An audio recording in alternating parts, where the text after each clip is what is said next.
Keep yourself in the loop of everything football on the Golden State Media Concepts Football Podcast. The latest news on and off the field, be it college football, Big Ten, SEC, Big 12, Pac-12, ACC to the NFL. We've got you covered. Listen to the Golden State Media Concepts Football Podcast.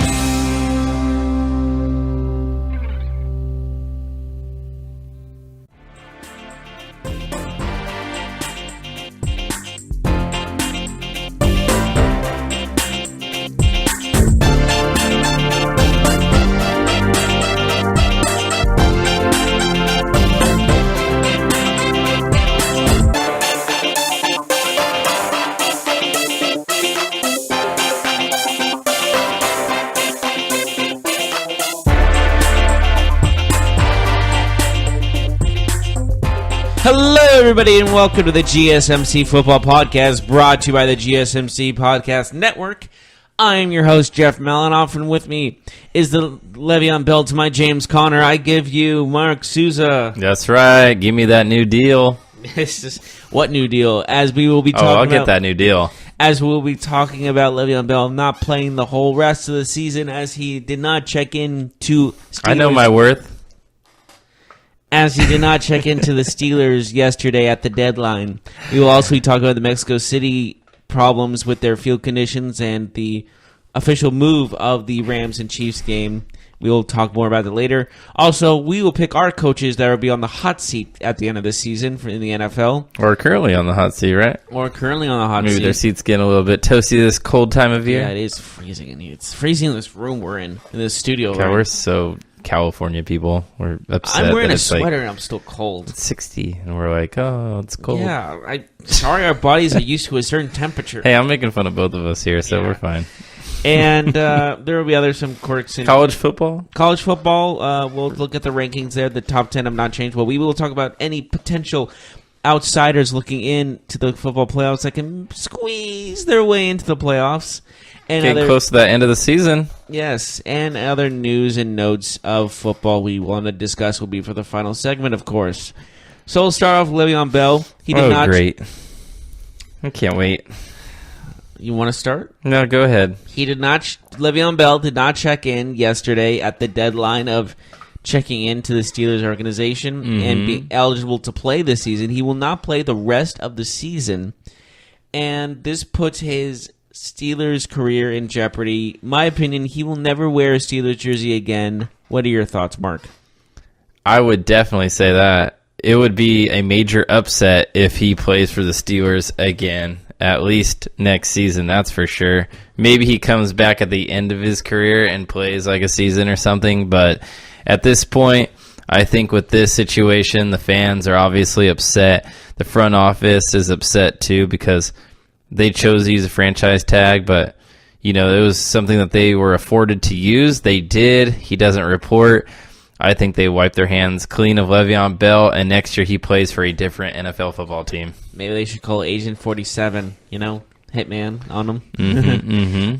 No, they would never do that. But bottom line is, I think this really rubs the fans the wrong way, as people have been posting on Instagram and Twitter and all the social media of them burning their Le'Veon Bell jerseys, which is honestly just a waste of money.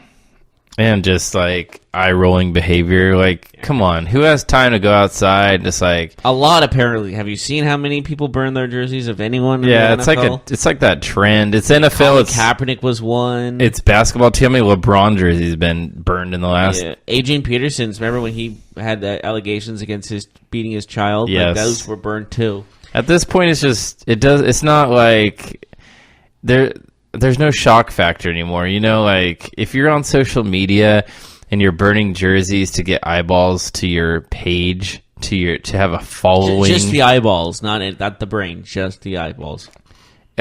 Cool, man. You burned a jersey. You're one of thousands of people that did it in the last 24 hours. Wasted $130, $140 on it, too. Yeah, why don't you just sell that jersey for $30, get $30 back from what you spent on it. I don't know. Yeah.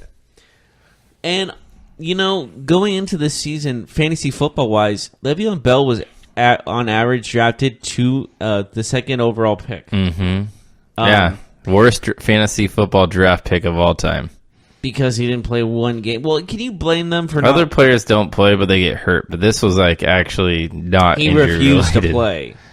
And I think a lot of people thought he'd be back by the regular season, so they drafted him. I mean, I think everybody thought that because, right, that's what happens. You hold out, and then you don't play for a few games, and then you're like, okay, well, he's not going to play till like week 6 now. Okay, well, he's not going to – wait, now he's not going to play at all? Like, yeah, what's going on But here? I think the question we need to ask ourselves is, what jersey will he be wearing by next season?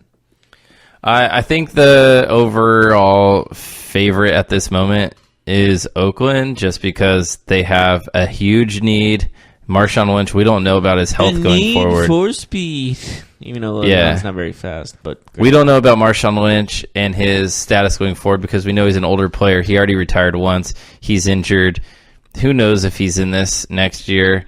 And then the Raiders obviously have the cap space. So it could be a fit. And you know how John Gruden loves his veteran players. So a lot of people have said that they envision Le'Veon Bell being a Raider, an Oakland Raider, but a future Las Vegas Raider. I think we've seen other teams being talked about with cap space and possibly a need, like the 49ers, like the Green Bay Packers. It will be interesting to see who's in on Le'Veon Bell. I do want to mention, though, Jeff, a team that I really think that he could thrive in, I think would be scary good. The need is there. The Houston Texans.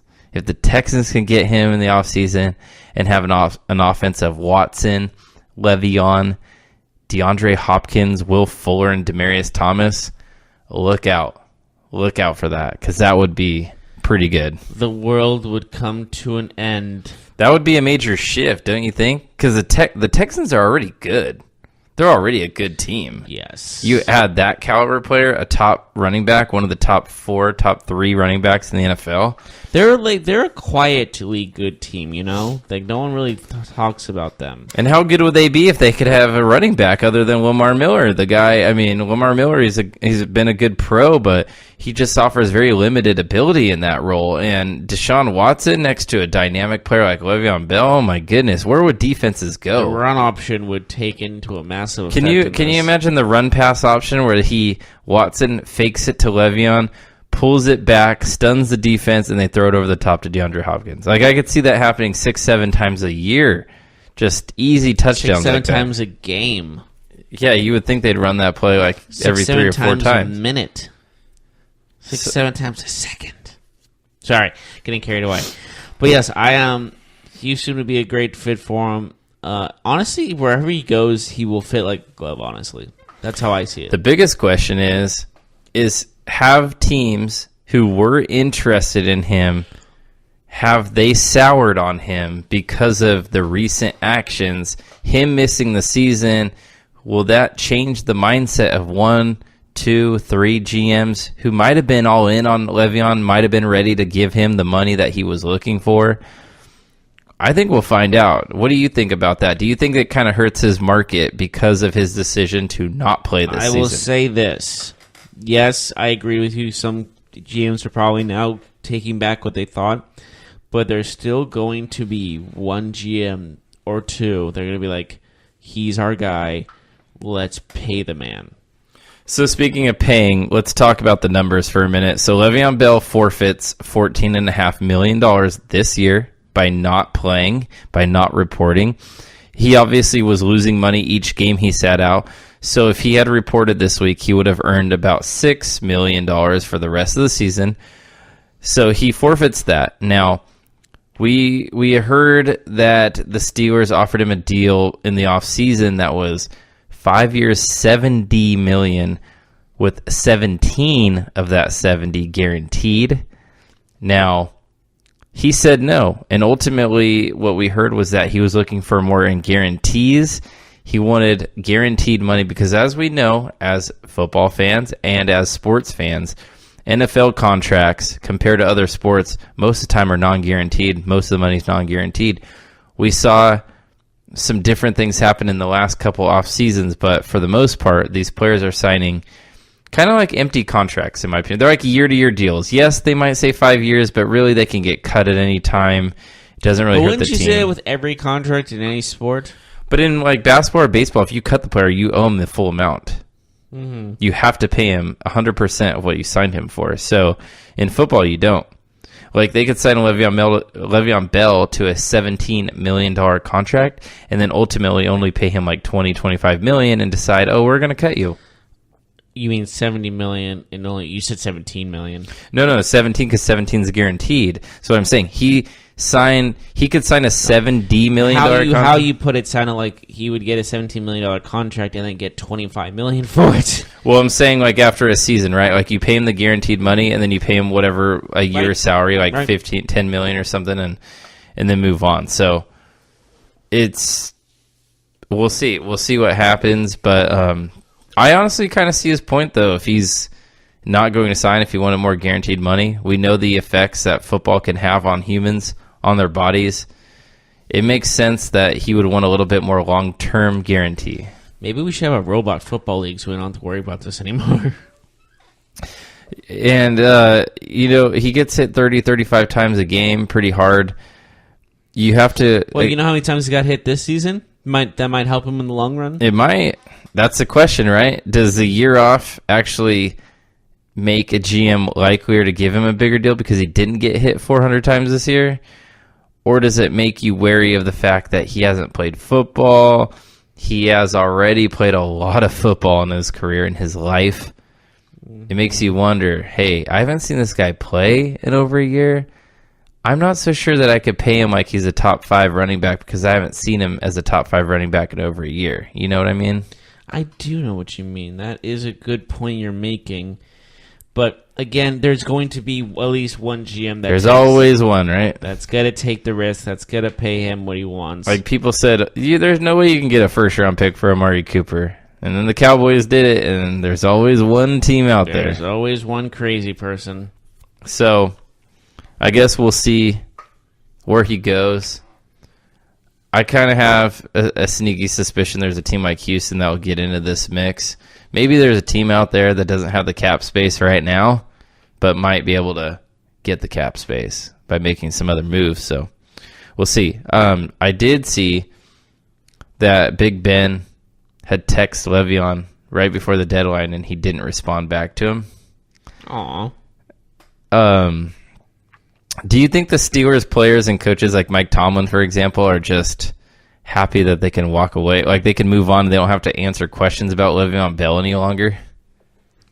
Because every week they've been asked. I think that is a relief, like in situations where it's like, oh, we don't have to talk about this guy anymore. Like we can go on with our lives type feel. I mean, definitely Tomlin, for example. He's obviously annoyed every week. He's sick and tired of this. Yeah, so he can move on. Yeah, I think that they're actually happy that they can kind of wash their hands clean. Here's the only thing for me is that the unfortunate situation is that if the Steelers don't win the Super Bowl, let's say they lose in the playoffs, and James Conner has a mistake, like he fumbles the ball or he misses a block or he drops a pass that's a critical moment in the game. What's unfortunate for me is that the commentators, I guarantee you, will be saying, Le'Veon Bell. Well, if Le'Veon was here, maybe they win the Super Bowl or maybe they win this game.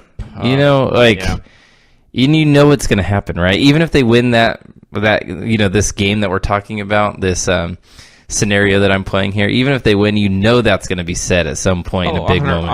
100%.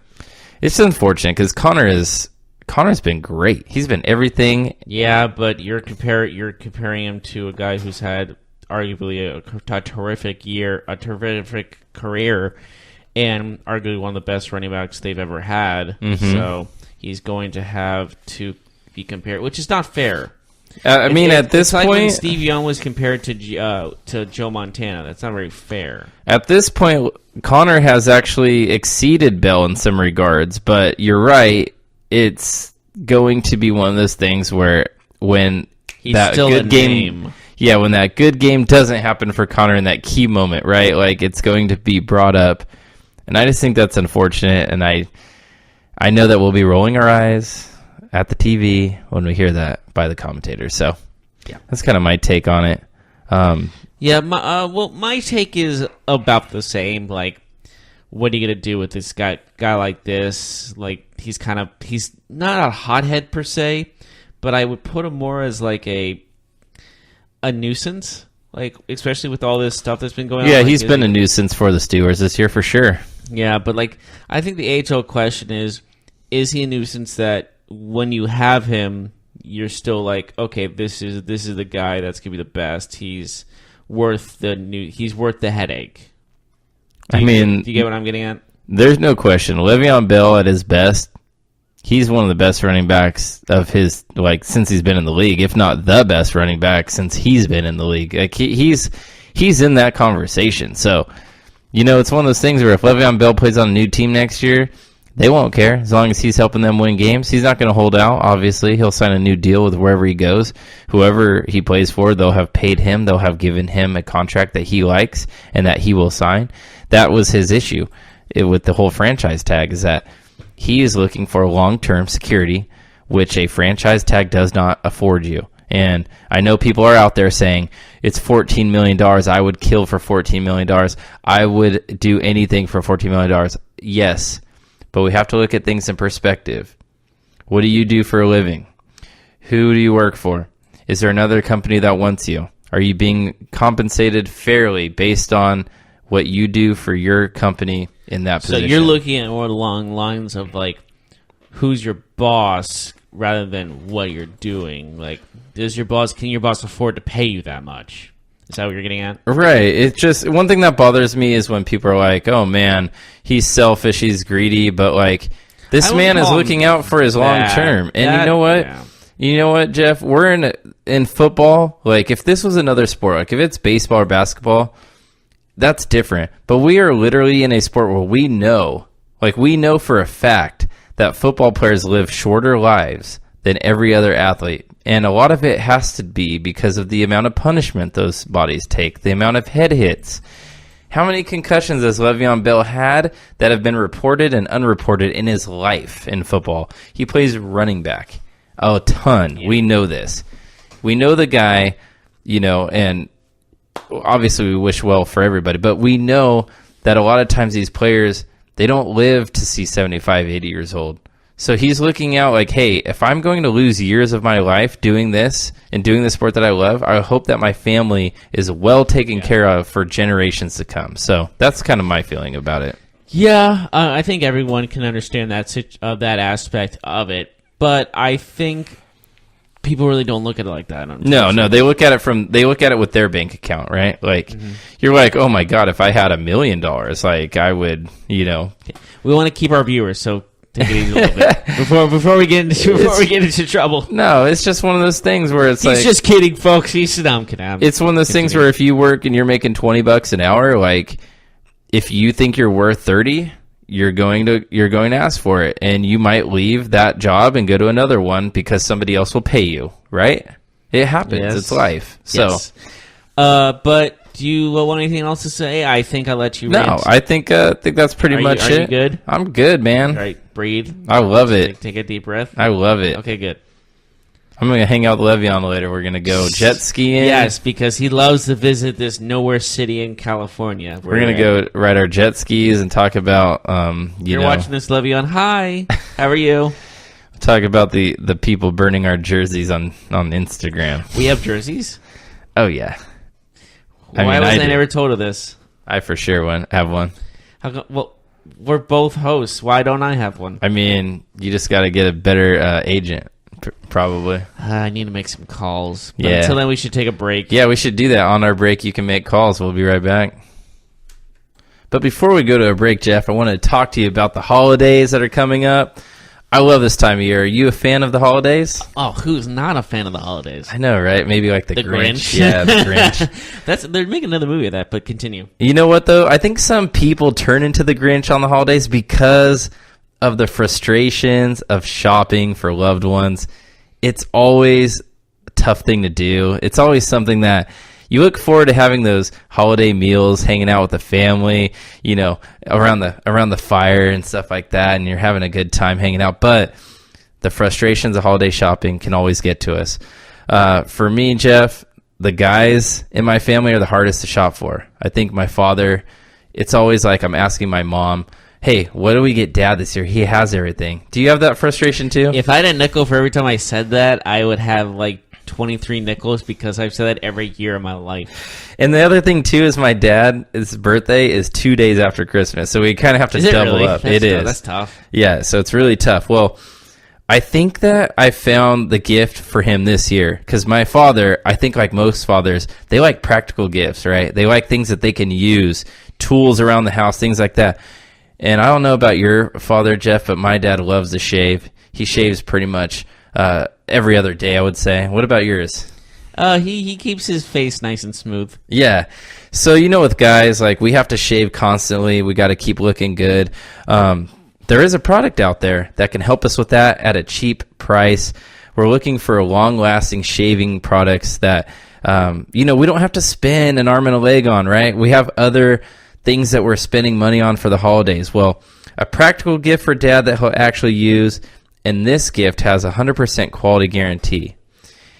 As a special offer for the fans of the GSMC podcast, we've partnered with Harry's to give you $5 off any shave set, including our limited edition holiday sets, when you go to harrys.com/GSMC football.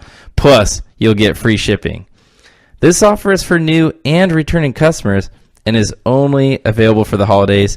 Each Harry's shaving set comes with an ergonomic weighted handle with an option to engrave, German-engineered 5-blade cartridges that provide a close, comfortable shave, foaming shave gel for a rich lather, a travel cover to protect your blades, and it comes in a handsome holiday gift box. And Jeff, I think we both can say this gift box looks great. So this is awesome. Do you just want something for yourself? Maybe you already have your father already, picked out his gift. Redeem a Harry's trial offer to experience quality of shave before committing. Now, get your holiday shopping done early. Free shipping ends on December 12th, so act now. Go to harrys.com/GSMC football and get a $5 off coupon to any shave set while supplies last. Again, folks, that's harrys.com/GSMC football. Are you looking for help for your fantasy football team? Check out the GSMC Fantasy Football Podcast. Get today's best advice on who to start, who to sit, even who you should draft. From sleeper picks to red-hot lineups, they got it all covered for you. That's GSMCpodcast.com/fantasy-football-podcast. We'll cover traditional leagues, dynasty, PPR, even IDP leagues. When you need fantasy help, there's just one show to hit up. Don't forget to like them on Facebook and follow them on Twitter. Visit GSMCpodcast.com for more info.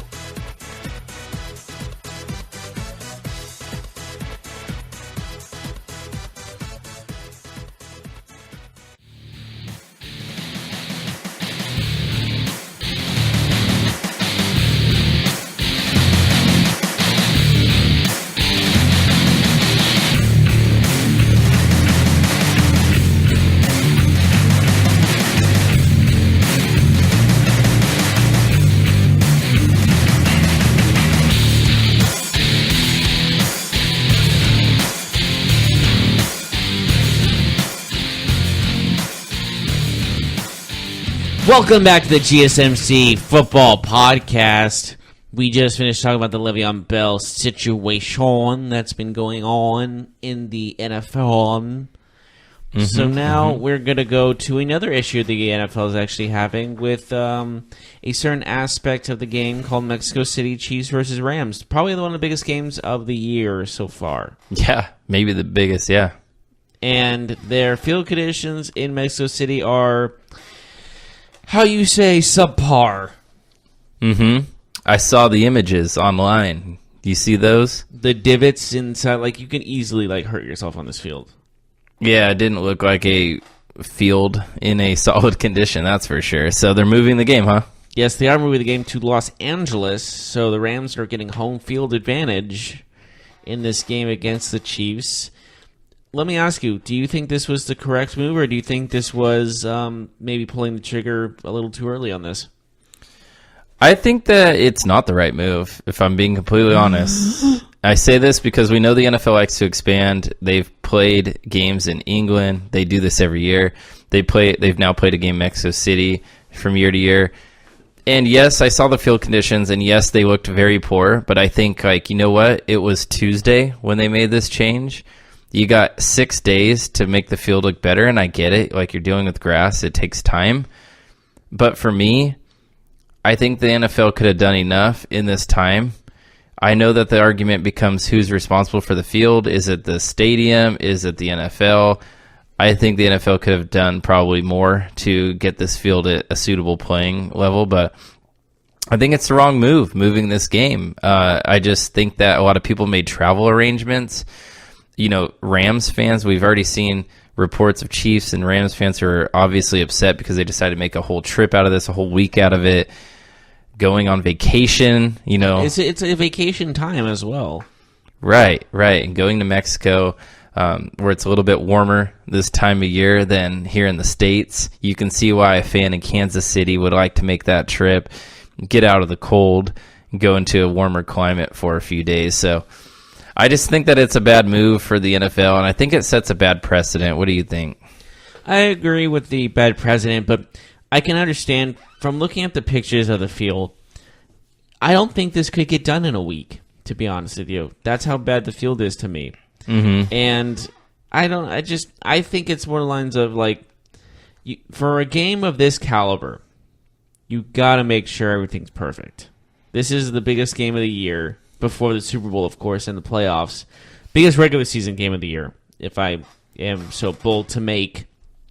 But it's the two best teams in the NFL, or arguably the two best teams in the NFL, going head-to-head in a major 100,000-seat stadium. If that's not up to par, why risk going there if players just step in a divot or step in a bad area of the field and hurt their ankle or hurt their back or hurt their shoulder? Mm-hmm. I think it's more of a safety thing than anything else. But I also see the fact of you're really costing Mexico fans, people from Mexico that are fans of the NFL, mm-hmm. a chance to see live football. And there's guaranteed there were probably a lot of people in the area that were super psyched about this. They were super looking forward to seeing NFL football. Mm-hmm. And now they lost that chance. They got it taken away from them. It is very unfortunate. You made an interesting point that I kind of wanted to ask you a little bit more about. Mm-hmm. You said that you think it's a player safety issue, and I don't disagree with that at all. My follow-up to that is, if it's a player safety issue, are we going to start seeing teams postpone games or move games in current NFL stadiums if the field conditions are subpar? Let's say, I don't know, Los Angeles, for example. They play in the Coliseum. Let's say that field gets torn up because of all the football that goes on there.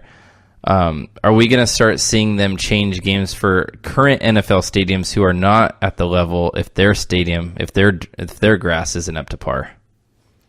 Because that's where I was going with the whole precedent thing. Is that if you're gonna cite poor field conditions, the NFL players play on a lot of poor field conditions in current NFL cities. Well, the thing is with this particular field, this is worse than any other field I've seen in the NFL.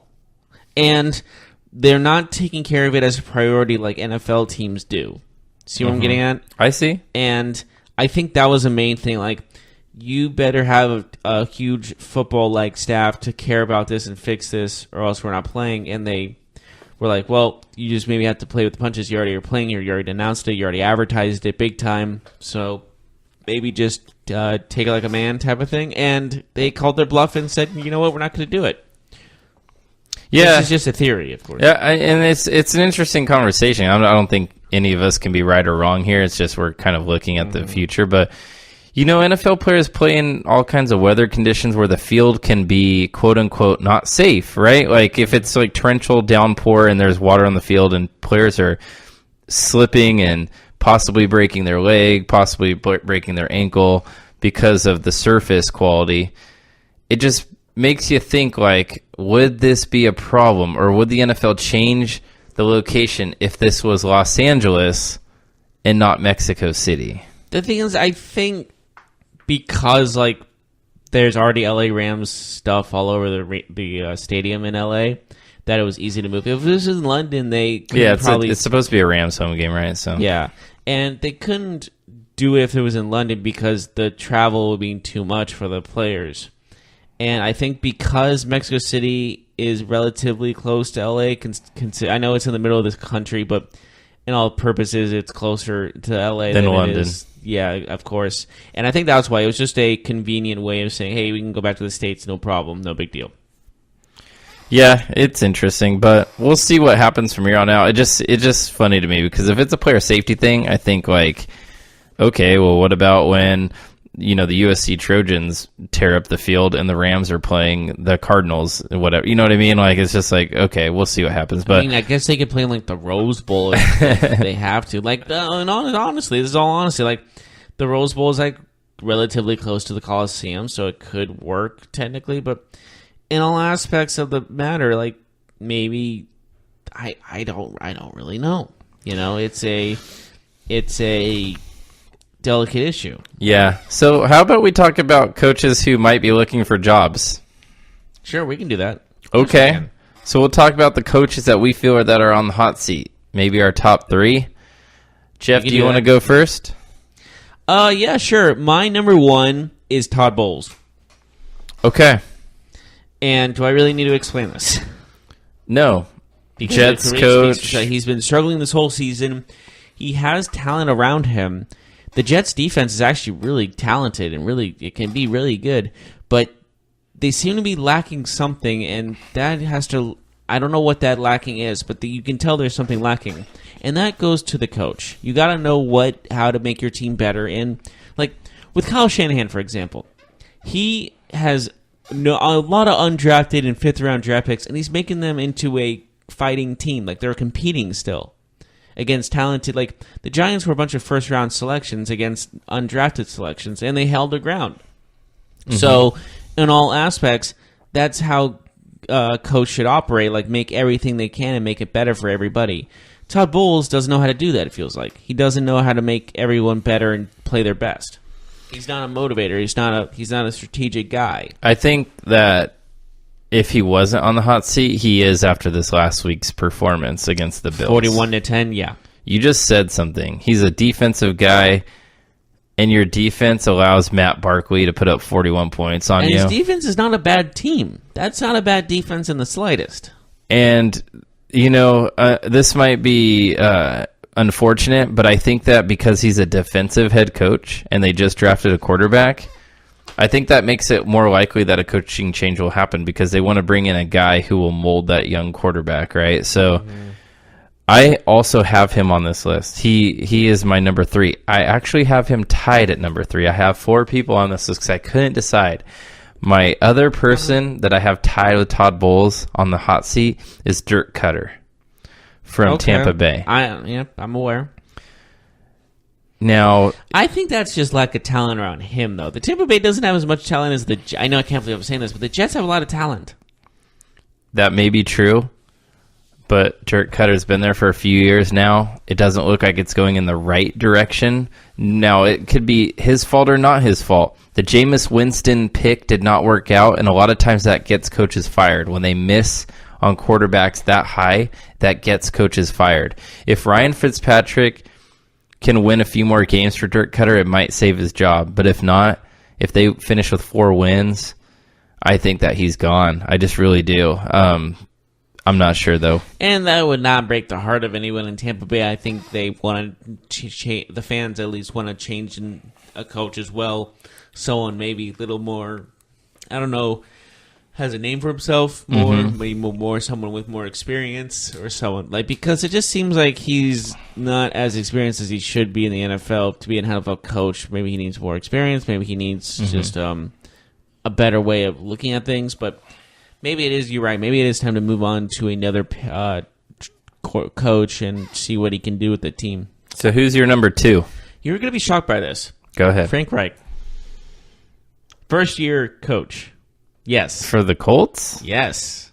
Wow. I am absolutely floored. Go ahead. You remember how he started the season? Very questionable calls. Yes. I think this was at the beginning a temporary let's see what he can do thing. And because he's never had experience as a head coach before. And yes, he's been doing relatively decent with the Colts after those questionable decisions.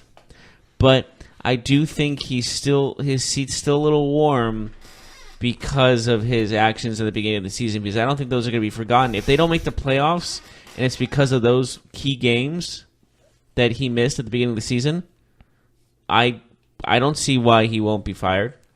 It's first year. Well, I know that, but I'm saying like there's a lot of coaches that have been fired first year. Nah, it's usually it's at least 2-3 years, but Chip Kelly. Yes, there have been some. Boom, face. But you're getting you see what I'm getting at, right?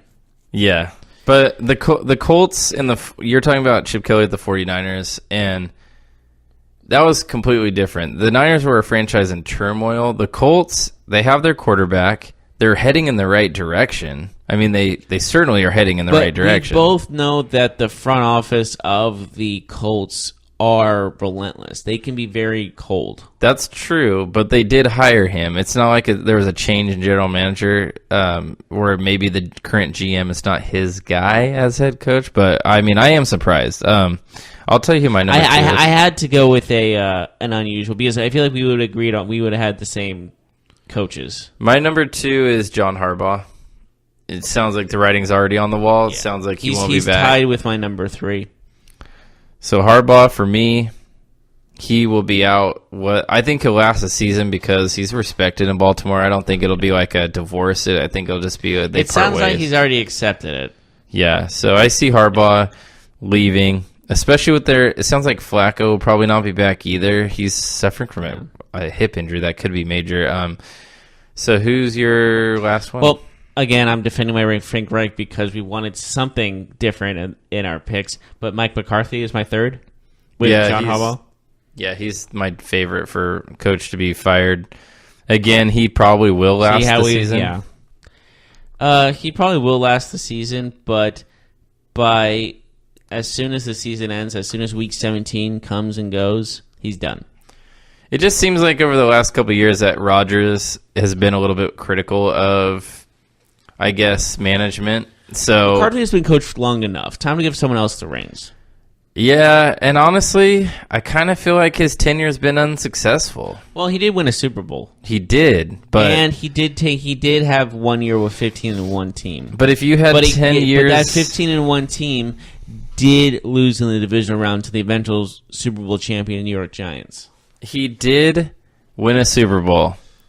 But I feel like if you only win a Super Bowl in 10-plus years with Aaron Rodgers, I feel like it's a little bit of a letdown. Like there should be 2 or 3 in that time period. I don't know. That's just me. I'm not saying that it's completely his fault. But I have been critical of his calls in big games, and I've never felt that he was one of the better coaches in the NFL. I just think that if Aaron Rodgers had another head coach, it might get them over the top. I have one more that you will not expect. Go ahead. Bill Belichick. No, I'm kidding. Okay. Yeah. He will. When he is fired, he will die. What if Brady went to Kraft and said it's him or me? That's tough. Boy. Wow. I gotta go, Tom. I mean, God. It's like Sophie's Choice. What if it was 2 of your children on the ledge begging for help, and you have to say you can only save one of them in time? Oh, God. Come on, man. It's holiday season. We don't need to talk about that. That's Sophie's Choice. Have you ever read that book? I know, but I'm saying, like, people are in, cheery spirits. Okay. You have to choose one children to give a gift to. The other one lives. God. All right. Being a little harsh here, but should we take a little break? Yes. Well, good, because I want to talk about a certain holiday season gift that you should give for your men in your life, because, those are the hardest to get for your dad, for your brothers, for your uncles, for your father's brothers, nephews, cousins, former roommate. And I have a solution. Harry's. Harry's makes a long-lasting quality product at a super reasonable price. German-engineered blades for as low as $2 each, and you can personalize it to make them feel special. Choose a color that's right for him, now with limited edition holiday handles. We actually have our own holiday handled gifts, and they look really cool, so I would recommend them totally. And they get personal engraving options, so that's really cool as well. As a special offer for fans of this show, the GSMC Football Podcast, we partner with Harry's to give you $5 off any shave set, including our limited edition holiday sets. When you go to harrys.com/GSMC Football, you will get that, plus you'll get free shipping. This offer for new and returning customers, and is only available for the holidays. Reminder, only available for the holidays. Each Harry's shaving set comes with an ergonomic weighted handle with an option to engrave, German-engineered 5-blade cartridges that provide a close, comfortable shave, foaming shave gel for a rich lather, a travel cover to protect your blades, and a handsome holiday gift box. Or you just want something for yourself? Redeem a Harry's trial offer to experience the quality of shave before committing. Get your holiday shopping done early. Free shipping ends on December 12th, so act now. Go to harrys.com/GSMC Football to get $5 off a shave set while supplies last. That's harrys.com/GSMC Football.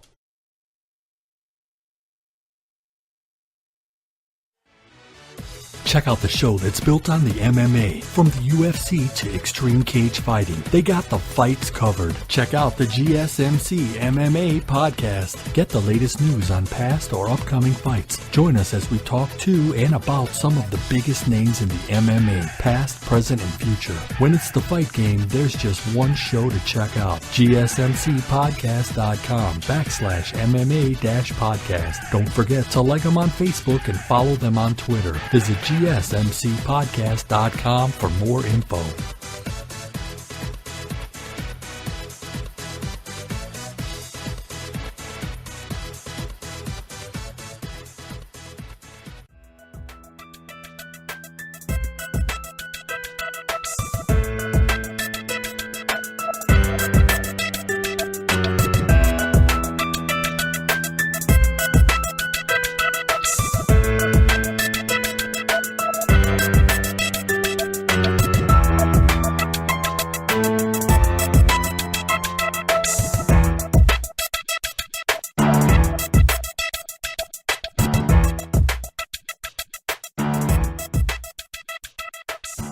And welcome back to the GSMC Football Podcast. We just finished talking about our coaches in the hot seat and the Mexico City issues.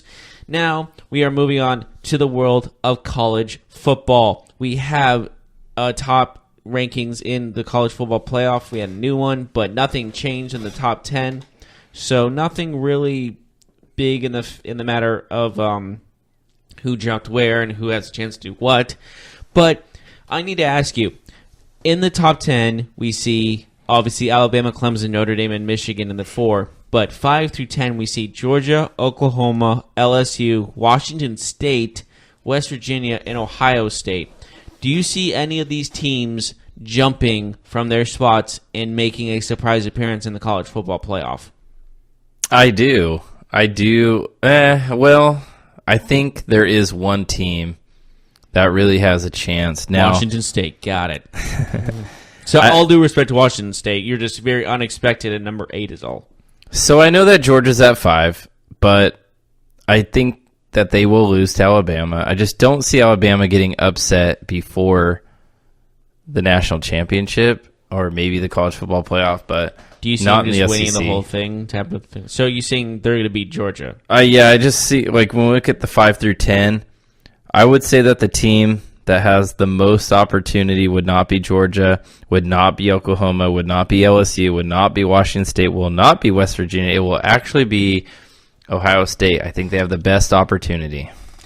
And I think a reason for that, I agree with you, and the reason for that is they're one of the grandfathers of the game. They're the most beloved and the most highly touted in the world of college football. That and the opportunity. And the opportunity is they can win their conference. They will also have to beat Michigan to win the conference, and Michigan is a current playoff team. So The opportunity is there for them to win big games and to kind of catapult them into the top 4. Mm-hmm. It would also take out Michigan, so they would swap at that in this example. I just see that they have the most opportunity. They have the opportunity to get in the top 4, where I don't necessarily see that from the other teams that are ahead of them in the top 10, unless one of those teams like Clemson, Notre Dame, or Alabama loses, if that makes sense. Well, there's some of these games where maybe, just maybe, Alabama loses I can't say it out with a straight face. To the Citadel? To the Citadel, yeah. But but that's what I'm trying to make a point is there's been so many situations in the college football world where you don't expect a team to lose and be right there in the national championship, then boom, next thing you know they're done. They're out. All it takes is one bad game, right? One bad game, and it could happen at any time, and that's the beauty of college football, of course. But you never know when. Well, Alabama is going to be Citadel. I think we already accepted that. But Notre Dame versus Syracuse, number 3 versus number 12, that's a big game. That could go either way. Or number 4 Michigan versus Indiana, that could happen as well.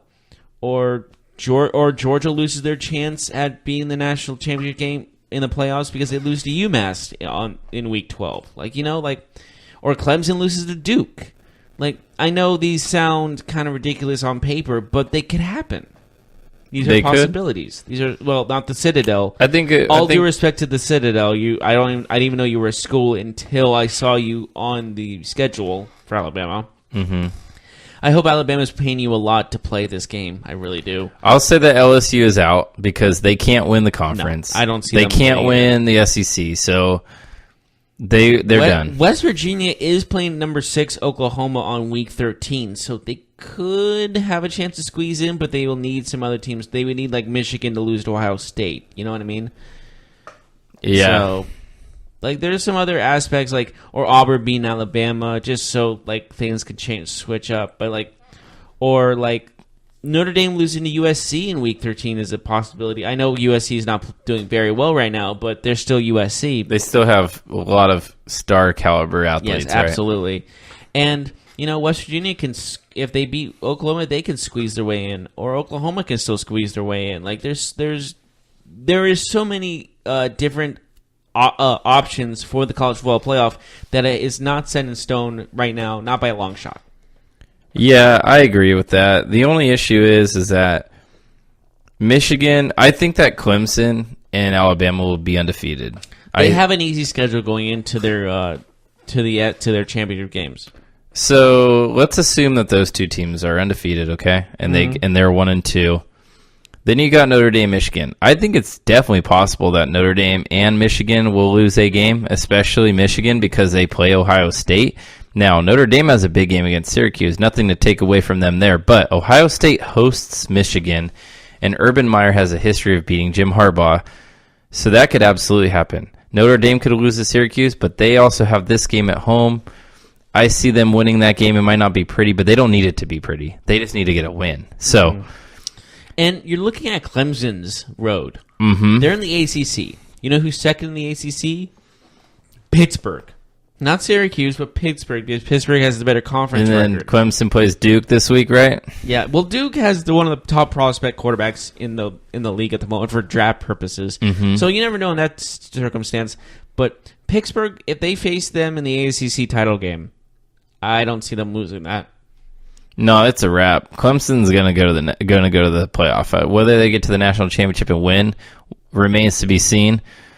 But they're not going to lose in the next couple of weeks. They're just not. Not in my opinion. We'll see. Yeah, I don't see that happening either. They're just too well coached, man. Dabo Swinney is a very, very good football coach, and I don't see them letting down. Yeah. There's just do you think there's a problem with the scheduling sometimes? Sometimes teams get really easy schedules to end the season, and they maybe they overestimate themselves. I think there probably should be some sort of rules put in place for after week 4 or 5, you can't schedule somebody that's. I don't know how the wording would go, but for example, I don't think Alabama should be able to play Citadel in week 11 of college football season. Like, come on, like, and I don't know, like, I don't. It's just one of those things where it's like, what are we doing here? Like, that's not a real game, right? Like, that's not a test for Alabama. And I know some Alabama fans might say, well, we didn't have a conference game this week, and that's who was available. Okay, well, I think there can be adjustments. I think adjustments can be made where we won't see Alabama play Citadel when we're talking about who's in and who's out in the college football playoffs. It's just kind of a disgrace to me. What do you think? Disgrace is a strong word. It's just a disgrace that can be a game in this juncture of the season. That's a preseason game. Like, that's a week 1, week 2. Let me go beat this team by 60 points. It's a tune-up game. Yeah, but we're too far. Which should not be that. Yeah, we're too far in the season. I 100% agree with you. We are too far for a game like this, where Alabama should be facing, like, I don't know, what would be a good team to play. Well, even if it wasn't an SEC opponent, at least a team in, like, maybe a major conference, or maybe a team or an independent, why not face Washington State or Kentucky, or, you know what I mean? Just like, I feel like there's more options than Citadel. All due respect to Citadel, I'm sure it's a lovely school, nice people, lovely, but facing Alabama, the dynasty of this generation for college football, like the Miami of the 90s is this like 2010s like Alabama. I have a question for you. Where is the Citadel located? At the Citadel. Where is this school? What city and state? Isn't there like a Star Wars place called the Citadel? What city and state does this team play in? Albuquerque, New Mexico. Charleston, South Carolina. I had to look it up. I didn't know. Yeah. Okay, so it kind of makes sense because they're both in the South. That's like where the comparisons end, probably. Yeah, and they both have letters in their school names. That's about it. Yeah. All right. Again, I don't want to trash Citadel. I'm sure it's an awesome school, but for football against the best team in the nation for the last decade? Mm-hmm. It's just not fair. Yeah. And, well, maybe not fair, but it was the wrong time to do it. It was the wrong time to have this game. Mm-hmm. Yeah, I agree. So what do you say we take a break and we come back? We'll wrap this up. We have some news and notes around the NFL, and we also have a interesting running back college recruit who has chosen his school. We'll talk about that when we return. Ooh, drama.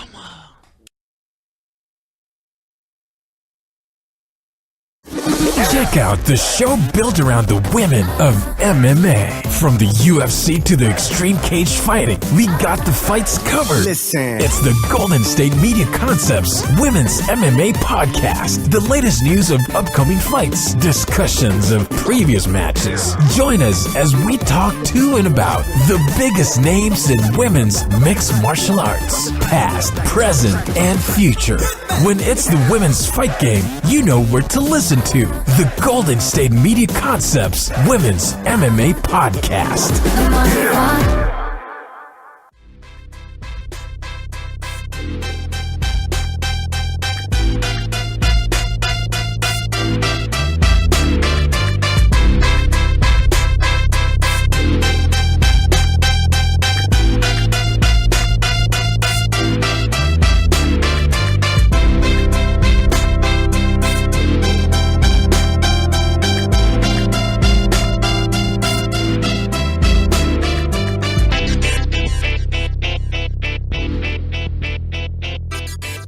And welcome back to the GSMC Football Podcast. We just finished talking about the college football playoff, and I'll slow down talking.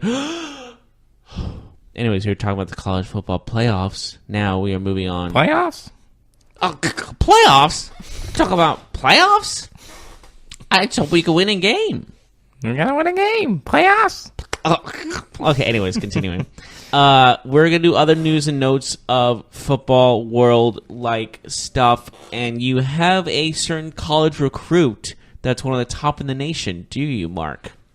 Yes, I do. But before I get to Mark that... with a C. Before I get to that, I wanted to talk about the New York Jets for a moment, because we just talked about J.E. Todd Bowles. Yeah, what's up? Did he get fired? No, but Jamal Adams, star safety for the team, top draft pick. He was on a radio show in that area, and was it this morning? It was. Okay. And he was very critical of the situation, and he said he was being asked a question about how last year the team was losing and if anything's changed this year, and he said, honestly, I could sit here and sugarcoat everything, but things have not changed. Obviously, we're still losing. I'm not saying we have guys like that in our locker room, but at the same time, it's not changing. It hasn't changed. We're still losing. At the end of the day, we're going to get it fixed. The sun will shine. So, interesting comments by Jamal Adams as he talks about the struggles and the frustrations of this season for the Jets. We just talked about Todd Bowles, so I thought that was an interesting piece of news. It is an interesting piece of news. It's kind of ironic since we just finished talking about it. Yeah, absolutely. So, yes, you were mentioning a number 1 running back recruit in high school football, the number 14 overall recruit in the country, John Emery. He committed to Georgia, but yesterday he decommitted from Georgia, and he has now given his allegiance to his in-state team, LSU. So he will stay in the... Why didn't he do that before? I'm not sure what changed his mind, but he will stay in his state of Louisiana and play for the Tigers. So, number 14 recruit overall, number 1 running back. Do you think that's a big get for LSU? Definitely. I mean, if you get the number 1 running back in the nation, that's big. If you get someone in the top 20, ranked wise, you're doing something good, right? Mm-hmm. So LSU's always going to get someone of that high caliber because of their legendary, just legacy. So LSU had the number 9 ranked recruiting class prior to this, to Emery pledging his allegiance to the Tigers. They now have 10 in the ESPN 300 and 12 4-star recruits. And now they add Emery into this, so that's a big get for LSU. I wanted to talk about Terrell Pryor of the Buffalo Bills. He has been cut 2 weeks after signing with the Bills. Some people thought he was signing. Some people thought he was signing to actually play quarterback because of... I didn't think that at all. I think they just needed a wide receiver, a speed guy. Well, it was at the time when Anderson was hurt and they had Peterman, so it was like... Yeah, but again, he hasn't played quarterback in, 4 or 5 years? It's been a while, yeah. It's been a while. Are you... does it surprise you that Terrell Pryor hasn't been able to, land to thrive on a team? He's had some good moments with multiple teams. It's kind of surprising, but we've seen this before where a journeyman has a couple of good years with different teams, and we expect him to stay in one place, but in reality, he's just that. He's just a once in a while good has a solid season. Mm-hmm. Yeah, it's sad, but it's true. He had that big season with the Browns, and yeah, you're right. He's bounced around. He's been with the Redskins, the Jets, and now the Bills, and now we'll see. It's just surprising because he did have that breakout season, so we'll see where he lands. I'm just surprised that he hasn't kind of been a bigger deal since his time in Cleveland passed, but I guess we'll see. Did you see that Bobby Petrino was fired by Louisville? I did, and that doesn't surprise you, huh? No, it doesn't. Yeah, really rough go at it with Louisville. Do you think he lands at another D1 school, or what do you think at this juncture? I think he's Dunsies. Maybe if he still wants to coach, he'll get a job elsewhere. No, he just has a bad legacy, so I think that's going to hurt him. Yeah, I think so too. All right, well, that's all I got for news and notes. in the world of football. Well, I've been enjoying talking about football, but that is all the time we have for today. We are perfectly on time. We've reached the hour mark, about to be. I'm stalling to hit that hour mark. But thank you so much for joining us today. Tune us in tomorrow where we continue our football podcast as we preview the Thursday night football matchup that is happening. We won't tell you who's playing, but we will tell you tomorrow to keep your excitement and keep your suspense at an all-time high. And again, I'm Jeff Malinoff. That is Mark Souza. Tune us in for other podcasts of the GSMC podcast such as sports, basketball, baseball, soccer, fantasy football, you name it, we do it. Please tune us in next time, and we will see you at that time. Peace.